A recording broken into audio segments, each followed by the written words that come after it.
Assalamualaikum warahmatullahi wabarakatuh. Perkenalkan, nama saya Adil Maulana dengan NIM 21111001235, program studi pendidikan agama Islam semester 4, mata kuliah perbandingan pendidikan Islam yang diampu oleh Dr. Habib Anwar Al-Ansori MPD. Di sini saya akan menjelaskan terkait ruang lingkup, objek kajian serta urgensi dalam perbandingan pendidikan. Yang pertama, di sini saya akan membahas ruang lingkup perbandingan pendidikan, di mana ruang lingkupnya ini mencakup antara sistem pendidikan, kebijakan pendidikan, praktik pengajaran, kurikulum, dan berbagai aspek lain yang terkait dengan pendidikan di berbagai negara atau wilayah.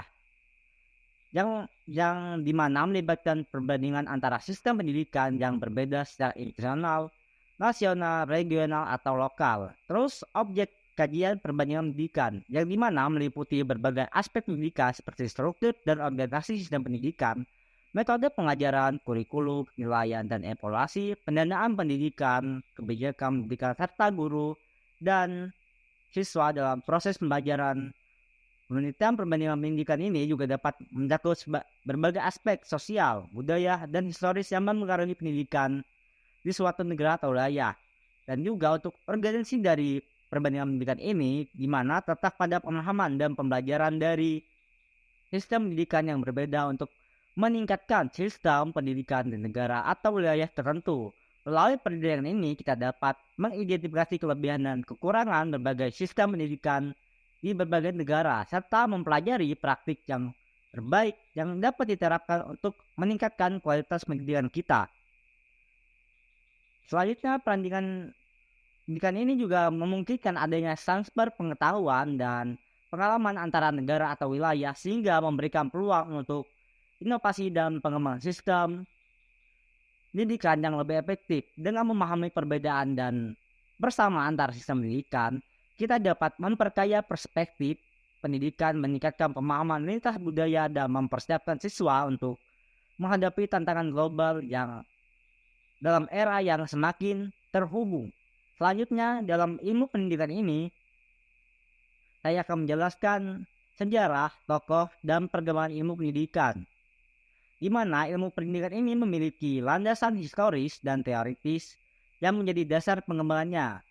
Baik, di sini saya akan menjelaskan sejarah bahwa sejarah ilmu pendidikan ini dapat ditelusuri pada abad 18 dan ke-19. Pada awalnya ini, perbandingan pendidikan ini dilakukan secara deskriptif dan empiris dengan tujuan untuk memahami perbedaan dan kesamaan antara sistem pendidikan di berbagai negara. Pada periode ini, perbandingan pendidikan banyak difokuskan pada negara-negara Eropa dan Amerika Utara, dan tokoh dari perbandingan pendidikan ini di sini saya mengambil 3. Yang pertama, Friedrich Paulsen pada tahun 1846 sampai 1908, seorang filsuf Jerman yang dianggap salah satu pendiri ilmu perbandingan pendidikan modern. Jadi Friedrich Paulsen ini menekankan pentingnya memahami perbedaan budaya dan konteks dalam membandingkan sistem pendidikan. Yang kedua itu tokohnya Isaac Kandel pada tahun 1881 sampai 1965, di mana dia ini adalah seorang pendidik dan perbandingan pendidikan Amerika yang berpengaruh. Kandel ini memperkenalkan pendekatan historis dalam perbandingan pendidikan dengan meneliti sejarah perkembangan sistem pendidikan di berbagai negara. Selanjutnya tokoh yang ketiga yang saya ambil itu George J. F. Faraday pada tahun 1007 sampai 1905. Jadi George ini seorang perbandingan pendidikan Hungaria Amerika yang terkenal. Dia ini mengembangkan model Berda yang melibatkan 4 dimensi dalam membandingkan sistem pendidikan, yaitu tujuan, isi, metode, dan hasil. Selanjutnya, perkembangan ilmu pendidikan ini terus berlanjut hingga sampai saat ini, di mana di era globalisasi ini dan kemajuan teknologi informasi, perbandingan pendidikan ini telah meluas mencakup sistem pendidikan di berbagai belahan dunia. Pendekatan metodologis yang lebih canggih dan alat analisis yang lebih maju telah digunakan untuk pemahaman yang lebih mendalam tentang perbedaan dan kesamaan antara sistem pendidikan. Selain itu, perkembangan ilmu pendidikan ini juga terkait perkembangan teori-teori pendidikan dan pendekatan interdisipliner. Pendekatan seperti perbandingan kualitatif dan kuantitatif, analisis kebijakan pendidikan, serta pendekatan sosiologis dan antropologis telah digunakan untuk memperkaya kita terhadap sistem pendidikan di berbagai konteks. Perkembangan teknologi juga telah berdampak pada perbandingan pendidikan dengan adanya akses yang lebih mudah terhadap data dan informasi mengenai sistem pendidikan di berbagai negara. Hal ini juga memungkinkan peneliti dan praktisi pendidikan itu untuk melakukan analisis yang lebih komprehensif dan mempercepat penyebaran pengetahuan di bidang perbandingan pendidikan ini. Secara keseluruhan, ilmu perbandingan pendidikan ini terus berkembang dan menjadi disiplin yang penting dalam memahami dan meningkatkan sistem pendidikan di berbagai belahan dunia. Selanjutnya bagaimana tujuan dan sistem pendidikan dalam perspektif internasional. Di sini saya akan menjelaskan bahwasanya tujuan sistem pendidikan dalam perspektif internasional ini dapat bervariasi, tetapi ada beberapa tujuan umum yang sering kita temukan. Yang pertama itu akses dan kesetaraan, di mana tujuan ini itu mencakup memberikan akses yang adil dan merata kepada pendidikan untuk semua individu tanpa memandang latar belakang mereka. Sistem pendidikan internasional ini berupaya untuk mengatasi kesenjangan pendidikan dan memastikan bahwa setiap orang memiliki kesempatan untuk belajar yang sama. Selanjutnya itu kualitas pendidikan, di mana sistem pendidikan internasional ini berkomitmen untuk memberikan pendidikan berkualitas tinggi yang mempersiapkan siswa untuk menjadi warga global yang terampil, berpengetahuan. Fokus diberikan pada pembelajaran makna, pengembangan keterampilan abad ke-21 dan peningkatan kualitas pengajaran dan kurikulum. Selanjutnya, dari tujuan sistem pendidikan ini itu relevansi dan keterhubungan global, di mana sistem pendidikan internasional ini berusaha untuk menciptakan pembelajaran yang relevan dengan konteks global dan menghubungkan siswa dengan realitas dan tantangan global. Tentu ini melibatkan pemahaman yang mendalam tentang perbedaan budaya, kolaborasi antar negara, dan pemajuan perspektif global dalam kurikulum dan pengajaran. Terus tujuan itu yang keempat ini pembangunan karakter, di mana sistem pendidikan internasional ini juga bertujuan untuk mengembangkan karakter siswa yang inklusif, etis, dan bertanggung jawab. Pendidikan diarahkan untuk membentuk individu yang memiliki sikap empati, kerjasama, kepemimpinan, dan kemampuan menghadapi perubahan dalam lingkungan yang terus berubah. Terus tujuan yang kelima, di mana sistem pendidikan internasional ini semakin menekankan pentingnya pembelajaran yang berpusat pada keadilan sosial dan keberlanjutan. Tujuannya adalah untuk menciptakan kesadaran tentang isu-isu global termasuk ketimpangan sosial, masalah lingkungan, dan perdamaian global, serta mengajarkan tindakan yang dapat diambil untuk mencapai keadilan dan kelanjutan. Secara keseluruhan, sistem pendidikan dalam perspektif internasional ini bertujuan untuk memberikan akses, kualitas, dan relevansi pendidikan yang merata, menghubungkan siswa dan realitas global, mengembangkan karakter yang baik, serta berkontribusi pada keadilan sosial dan berkelanjutan. Baik, di nomor 4 atau nomor terakhir, yaitu membahas tentang sistem, problematika, dan kebijakan pendidikan di Mesir, Amerika, Belanda, dan Australia. Untuk Mesir, di mana sistem pendidikan di Mesir ini terdiri dari pendidikan dasar selama 6 tahun, pendidikan menengah 3 tahun, dan pendidikan tinggi. Pendidikan dasar dan menengah di Mesir ini wajib. Pendidikan dasar meliputi mata pelajaran seperti bahasa Arab, matematika, dan ilmu pengetahuan. Pendidikan tinggi terdiri dari universitas dan institusi pendidikan tinggi lainnya. Selanjutnya sistem pendidikan di Amerika.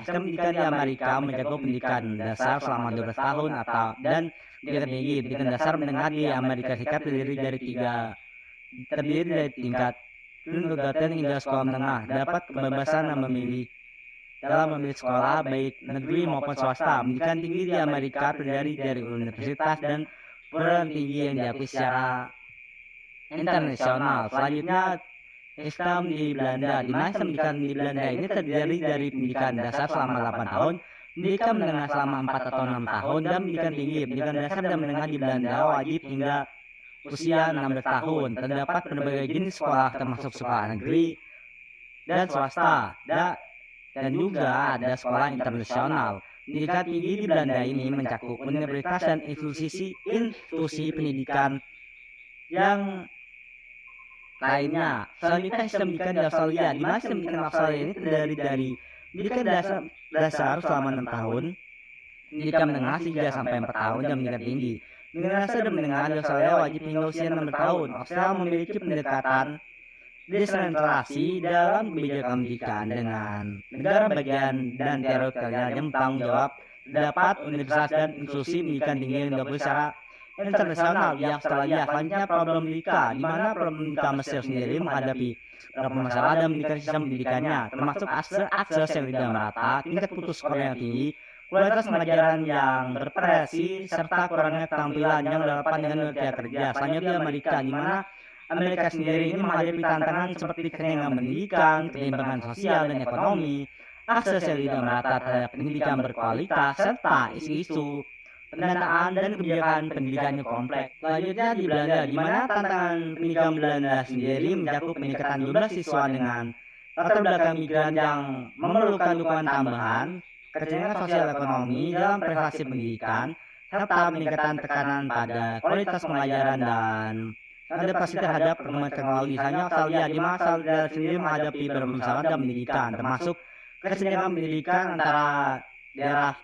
perkotaan dan pedesaan, kesenjangan hasil pendidikan siswa dari latar belakang sosial ekonomi yang berbeda, serta tantangan dalam memenuhi kebutuhan siswa dengan kebutuhan khusus. Selanjutnya kebijakan pendidikan, di mana pendidikan Mesir sendiri, pemerintah Mesir memiliki kebijakan untuk meningkatkan akses pendidikan, mengurangi tingkat putus sekolah, meningkatkan kualitas pengajaran, dan mengembangkan keterampilan yang relevan dengan dunia kerja. Ada program reformasi pendidikan yang berfokus pada pengembangan kurikulum dan peningkatan kepelatihan guru. Selanjutnya kebijakan Amerika, di mana Amerika sendiri memiliki kebijakan yang beragam antara negara bagian.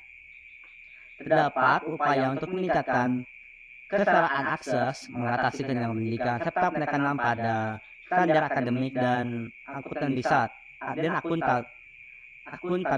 Pemerintah juga mendorong inisiatif pendidikan STEM, sains, teknologi, rekayasa, dan matematika. Selanjutnya kebijakan pendidikan Belanda, di mana Belanda memiliki kebijakan inklusif dalam pendidikannya dengan penekanan pada pengembangan keterampilan sosial dan pengembangan pribadi siswa. Terdapat upaya untuk meningkatkan kualitas pengajaran, termasuk pelatihan dan pengembangan profesional bagi guru.